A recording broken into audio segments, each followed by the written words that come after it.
Cancer యొక్క ప్రారంభ లక్షణాలు ఏ రకంగా ఉంటాయి? అంటే ఇప్పుడు మన స్టేజ్ 0 అన్నాం. ఇప్పుడు స్టేజ్ 0 లక్షణాలు ఏంటి?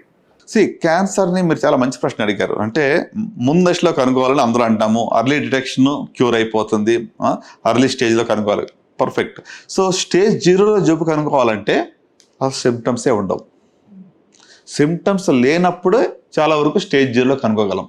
ఓకే. సో దానికి ఏం చేస్తాము? స్క్రీనింగ్ చేస్తాం. స్క్రీనింగ్ అంటే ఏంటి? జబ్బు ఉన్న వాళ్ళకి, సిమ్టమ్ ఉన్న వాళ్ళకి చేసే పరీక్షలు కాదు. నేను బాగున్నాను, నాకు ఎలాంటి ఇబ్బంది లేదు అన్న వాళ్ళకి చేసే పరీక్షలు స్క్రీనింగ్ టెస్ట్ అంటాం. ఫర్ ఎగ్జాంపుల్ సర్వైకల్ క్యాన్సర్ని ముందుగా కనుక్కోవాలంటే ప్యాప్ స్మియర్ అని టెస్ట్ చేస్తాం. మీకు ఏమి ఇబ్బంది లేదు, ఈ ప్యాప్ స్మియర్ చేసాము, దాంట్లో ఒక మార్పులు వచ్చాయి అంటే ఏంటి? స్టేజ్ 0లో ఉన్నది కనబడింది.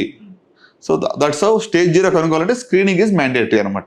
సో అలాగే ఇప్పుడు మీకు బ్రెస్ట్ క్యాన్సర్ ఉంది, 40 సంవత్సరాలు పైబడిన ఆడవాళ్ళు ప్రతి వాళ్ళకి కూడా సంవత్సరానికి ఒక్కసారి మ్యామోగ్రఫీ చేయించుకోవాలి. ఏ ఇబ్బంది లేదు, బాగున్నాను అనుకునేవాడు చేయించుకోవాలి. అప్పుడు రొమ్ములో ఎలాంటి కణితులు ఏమైనా ఉన్నాయా, చిన్నవి స్టేజ్ 0లో ఉన్నాయైనా పికప్ అవుతుంది. So similarly for all other sides, colonoscopy కానివ్వండి, 50 సంవత్సరాలు పైబడిన వాడు కొలనోస్కోపీ మరి ఒకసారి చేయించుకుని నార్మల్ అంటే 10 ఏళ్ళ దాకా మళ్ళీ చేయక్కర్లేదు. అలాగే ఇప్పుడు యాన్యువల్గా కొన్ని tumour prostate specific antigen for prostate cancer 50 సంవత్సరాలు పైబడిన వాళ్ళు అది చేయించుకోవాలి. సో ఇవి అంటే స్టేజ్ 0లో కనుక్కుంటానికి ఇవి.